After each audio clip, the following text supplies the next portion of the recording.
네, 안녕하세요. 자, 오늘은 이 두산 에너빌리티 알아볼 건데요. 자, 바로 수급창 보여드리고 있는데 이 외국인 기관들 자 미친 듯이 사고 있는 종목이에요. 특히 외국인 자 외인들 같은 경우는 거의 하루도 쉬지 않고 매수하면서 이 두산이 상승, 자 두산이 상승할 거라는 거에 베팅을 하고 있는 상황인 거죠. 이런 외인 기관들의 강한 매수세에도 불구하고 주가는 보시다시피 여전히 큰 박스권, 자 큰 박스권 중에서도 하단 부근에 위치해 있는 상황이니까 충분히 두산이 투자의 메리트, 자 투자의 메리트가 있다고 볼 수 있는 거겠죠.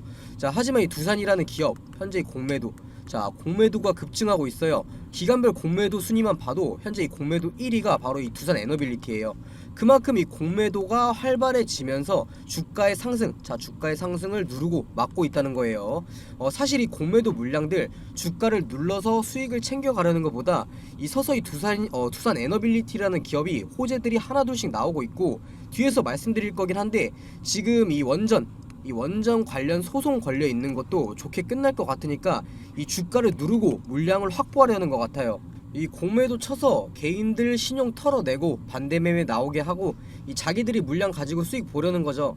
이런 내용들 영상에서 자세히 알아보도록 하고, 본격적으로 시청 전에 구독과 좋아요 한 번씩만 눌러주시면 감사하겠습니다. 자, 일단 가장 최근 뉴스부터 한번 살펴보면 이 두산 에너빌리티가 이 두산 바켓의 지분 자 500만 주, 이 500만 주를 매각하면서 2,995억 원을 확보했다고 하는데, 자 현재까지 조금 수정되긴 했어요. 자 공시 한번 봐보시면 제가 써드릴게요. 기존 2.97%, 자 2,995억에서 자 2.74%, 2,760억 원으로 정정됐어요. 자 그래도 이 지분 매각 블록딜을 통해서 이 3천억 원 가까이 자금을 만든 거예요. 뭐 두산 밥켓에게는 단기적으로 악재가 될 수 있겠지만 이 두산 에너빌리티에는 호재인 내용인 거고요. 이 두산 밥켓 지분을 팔아서 이 에너빌리티 신사업, 자 신사업에 투자하려고 이 자금을 확보한 거잖아요. 자 그리고 결과적으로는 이 두산 에너빌리티가 커야지 이 두산 밥켓도 크는 거예요. 자 그렇기 때문에 이 두산 밥켓에 투자 중이신 분들도 너무 걱정할 만한 상황은 아닌 거고요. 그리고 이 정도의 지분을 정리해도 이 두산 에너빌리티 같은 경우 두산 밥켓의 최대 주주예요. 매각을 했어도 이 40%가 넘는 지분 가지고 있고요. 사실 이번 블록딜은 악재보다는 호재에 가깝다고 봐도 무방하죠. 현 사업에 치우치지 않고 신사업, 자 신사업 투자를 위해서 이런 모습 보여주는 건 굉장히 좋은 행동이에요. 지금 이거 두산바켓 블록딜 통해서 자금 만든 거 이 두산 에너빌리티가 수소사업에만 투자한다고 생각하시는 분들 많은데, 이 수소사업뿐만 아니라 여러가지 신사업에 투자하려고 만든 거예요. 어떤 것들 있는지 뒤에서 설명드릴 거고요. 뭐 어찌 됐든 간에 저랑 비슷하게 이 두산 좋게 평가하시는 분들이 많은지 이 두산 에너빌리티는 브랜드 평판 무려 1위, 1위를 달성했어요. 이 80개가 넘는 기계 상장 기업 중에서 1위를 했다는 건 대단한 거예요. 당연히 이 평가 기준에는 이 시장 가치, 자 시장 가치나 뭐 재무 가치, 이런 중요한 것들이 많으니까 1위를 했다는 건 그만큼 자 두산 에너빌리티가 안정적인 기업이라는 거죠. 이 투자의 메리트, 자 투자할 메리트가 충분히 있다는 거예요. 이거보다 더 중요한 내용들 오늘 영상에서 다 말씀드릴 테니까 끝까지 시청해 주시고요. 자 중요한 내용 말씀드리기 전에 지금 주식시장에서 자 수익, 돈을 벌려면 어떻게 해야 될까요?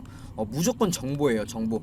이 A라는 기업이 어떠한 사업을 진행하고 있는지, 실적 발표는 언제 하는지, 현재 진행하고 있는 이 사업 성과는 어떤지 무조건 다 알고 있어야 돼요. 오르니까 따라 사고 떨어지니까 파는 건 지금 주식시장에서 굉장히 위험한 행동이죠. 만약에 내가 산 A라는 주식이 이유도 없이 막 떨어져요. 그런데 뭐 뉴스도 안 나오고 왜 떨어지는지 모르는데 계속 떨어져요. 그러면 불안해서 파실 거잖아요. 그런데 이미 나는 재료를 알고 매매를 했다, 이 정보들을 알고 매매를 했다, 그러면 지금 뉴스 없이 떨어지는 거 일부러 주가 누르는 거다, 곧 다시 급등 나온다 생각하고 버틸 수 있겠죠.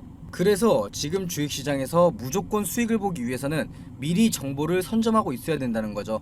이 투자하려는 기업의 신사업이나 뭐 진행 중인 사업 과정 공개, 이 실적 발표일 등 이 스케줄 전부 다 알고 있어야 돼요. 만약에 A라는 기업이 있는데 뭐 며칠에 이거에 대한 발표회가 있다, 그런데 현재 주가는 아무 변동이 없다, 그렇다면 매수 타점이 되는 거겠죠. 자 그리고 이 발표일에 부각되면서 주가가 상승하면 매도하면 되는 거예요. 그러면 그게 수익이고 안전 투자인 거죠. 하지만 지금 개인 투자자분들이 하고 있는 건 이 A라는 주식이 갑자기 급등을 해요. 거래량도 계속 실리고 막 움직여요. 당연히 사고 싶죠. 그런데 이 뉴스까지 나와요. 뭐 특징주, 자 특징주 하면서 어떤 것 때문에 부각받아서 상승 중이다 이런 거 나오면 그때 따라 사죠. 이미 정보 알고 미리 들어간 사람들 팔 때 돼서야 산다는 거예요. 그래서 제가 보시다시피 기업 일정, 뭐 며칠에 어떤 기업이 임시총회를 하고 사업을 발표하는지, 아니면 뭐 액면 분할이나 유상증자 무상증자 어떤 기업이 언제 진행하는지 다 정리해놓은 자료들 무료로 보내드리고 있어요. 당연히 실적 발표, 자 보시다시피 실적 발표 일자도 정리해놨고요. 이 7월부터는 2분기 실적 발표 시작일인 거 아시죠? 무조건 미리 받아보시고 준비하셔야 돼요. 이렇게 정리해놓은 자료들만 가지고 있어도 자 혼자서 매매하시는데 전혀 문제 없을 거예요. 위에 보시면은 제 번호 보이실 텐데, 자 위에 보이는 제 번호로 자 정보라고만 남겨주시면 보내주시는 모든 분들한테 보내드릴 테니까 부담 갖지 마시고 이 정보라고만 남겨주시고요. 자 다시 본론으로 넘어와서 사실 이번 지분 매각보다 더 중요한 걸 말씀드리려고 하는데 어떤 거냐, 바로 이 두산이 에너지솔루션과 함께 폐배터리 사업에 대해서 협력을 하기로 한 내용이죠. 이거 집중해서 들으셔야 하는 굉장히 중요한 내용이에요. 이 전기차 시장은 앞으로 커져갈 수밖에 없죠. 자 미래에는 내연 기관차들 다 사라지고 뭐 전기차, 수소차, 2차 전지 차들만 돌아다닐 거예요. 그리고 이 전 세계적으로 이 환경 규제에 대한 문제가 커지면서 이 폐배터리 사업은 무조건 폭발적인 성장이 나올 수밖에 없다는 거예요. 자 그런데 이름만 알면 다 알만한 이 국내 대형 기업 LG와 두산이 손을 잡았다. 이건 엄청난 사업이라는 거예요. 이 LG 에너지 솔루션 같은 경우에는 당연히 국내의 대표적인 배터리 기업이다 보니까 말할 것도 없고, 자 최근에는 이 중국의 기업과 합작 이 법인을 설립하면서 배터리 광물 확보 사업에도 참여를 했고, 여기에 더해서 LG 화학과 함께 이 북미에서도 최대 규모 폐배터리 업체인 이 라이사이클에도 지분 투자를 했어요. 이 두산 에너빌리티 같은 경우도 지난해 폐배터리를 재활용해서 탄산 리튬을 추출하는 기술을 자체 개발하면서 이 폐배터리 사업에 진출을 했고요. 자체 기술이기 때문에 어디에 수주를 맡기거나 그러지 않아도 된다는 건 굉장한 경쟁력이 있는 거예요. 그만큼 대형 기업들도 이 폐배터리 시장에 많은 투자를 하고 있다는 건데, 이 폐배터리 시장에 뛰어든 대형 기업 두 개가 협업을 한다면 어떤 기업이 와도 모자란 게 전혀 없겠죠. 현재 국내 배터리 3사, 뭐 LG 에너지 솔루션, 뭐 SK온, 삼성 SDI 이런 대형 기업들이 모두 폐배터리 사업에 뛰어들었는데, 최고 기술력을 보유한 이 두산, LG 에너지 솔루션이 손을 잡는다면 폐배터리 시장에서 주도권을 잡을 거라는 거예요. 자 SK나 뭐 삼성 같은 경우는 원래 이 국내 협업사가 있었어요. 하지만 LG는 없었는데 그게 바로 이번에 두산이 된 거죠. 이런 엄청난 호재가 이제 시작됐는데 주가가 폭등을 했나요? 아니죠. 바로 지금이 이 저점 매수의 타이밍이 될 수 있다라는 거예요. 자 그리고 현재 뭐 2차 전지, 전기차 관련주들이 급등을 하면서도 이 폐배터리 관련주들은 왜 아직까지 엄청난 상승을 못 보여준지 아시나요? 아직까지 이 폐배터리가 엄청나게 많이 나오지 않아서 그래요. 이 전기차 이제 많이 팔리기 시작하고 성장하고 있어요. 이 전기차에 들어가는 배터리 교체 주기가 5년 정도예요. 5년. 이제 내년 정도부터는 이 1세대 전기차부터 폐배터리 미친듯이 나올 거예요. 지금 전기차 시장 엄청나게 크고 있어요. 자 어제 같은 경우에도 흑연 관련주들이 폭등을 했는데 그거 전기차에 들어가는 흑연 부족하다고 품귀 현상으로 오른 거라고 하죠. 자 거기에 더해서 최근에 유럽 연합에서도 최근 배터리 핵심 원자재에 대해서 이 재활용 의무화에 나서면서 전 세계적으로도 이 폐배터리 시장은 클 수밖에 없다는 거죠. 자 현재까지 이 세계 폐배터리 재활용 시장 규모가 7천억 원이에요. 7천억 원. 자 7천억 원이라고 하는데 2030년에는 무려 이 12조까지 늘 거라고 하고 2050년에는 무려 이 600조 원까지 성장할 거라고 해요. 이게 바로 지금 이 두산 저점일 수밖에 없는 첫 번째 이유가 되는 거겠죠. 자 현재가 폐배터리가 쏟아지는 시점이 아닌 만큼 당장에는 이 폐배터리 동맹이 사업성이 떨어지지만 미래를 위해 투자하기에는 지금이 가장 적기라는 거예요. 자 그런데 이 이름만 알면 다 아는 두 기업이 동맹을 했잖아요. 안 그래도 제가 예전 영상부터 말씀드린 건데 지금 주식시장에서 투자할 거라면 이 폐배터리 섹터 꼭 보라고 말씀드렸어요. 어쩔 수 없이 클 수밖에 없는 사업이고 실패할 수가 없는 사업이에요. 그런데 대형 기업 두 곳이 손잡은 폐배터리 사업이고, 뭐 두산 같은 경우는 이 원전이나 뭐 수소 사업 이런 본업 또한 탄탄하게 가지고 있다는 건 욕심, 자, 욕심이 날 만한 기업이고 투자할 만한 메리트가 충분히 있는 기업이라는 거예요. 하지만 여기서 아셔야 할 게 한 가지 있어요. 자, 차트 한번 봐보시면 이 10조 원이 넘어가는 대형 기업치고는 등락폭이 굉장히 심하죠. 하나의 큰 박스권으로 보자면 뭐 대충 15,000원에서 25,000원 사이에 박스권을 형성하고 있어요. 이 박스권 안에서도 위로 아래로 자 20%에서 30%씩 계속 움직이고 있죠. 그만큼 떨어져도 오르고 올라도 떨어지고 이 박스권에 갇힌 종목이라는 거예요. 이 미래성이 뛰어남에도 불구하고 왜 이런 움직임을 보여주고 있는 걸까요? 물론 처음에 말씀드렸던 이 공매도 때문인 것도 있지만, 자 기사 한번 봐보시면 이 소송 리스크, 바로 이 지적 재산권에 대한 소송 때문이에요. 자 누가 뭐라 해도 이 두산중공업 같은 경우 우리나라 원전 대장주죠. 자 그럼에도 불구하고 이 주가의 상승을 막고 있는 건 바로 이 미국 원전 회사인 웨스팅하우스가 한국형 원전의 기술에 대한 지식재산권을 주장하면서 이 소송을 냈기 때문이에요. 이게 지금 두산의 상승을 막는 가장 큰 이유 중 하나인 거예요.